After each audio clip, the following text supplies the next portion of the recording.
Let's have a look how I can add a button within a headline component. This is my DIY website page and I'm in edit mode, and I will add a new headline.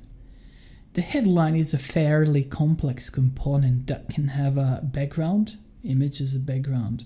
It can have rich text here, but it can also have a button.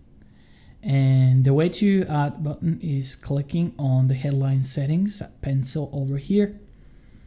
And there are options here for a button. The moment I start typing a button, action button text like learn more, I can see the button over here.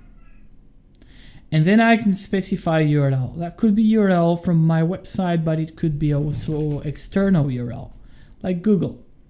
So when the users click on the button, they'll be redirected to that URL. And then I can control the positioning. And if you want to be in the center like that, then you can move also the text in the center, or you can move all of them on the left like that.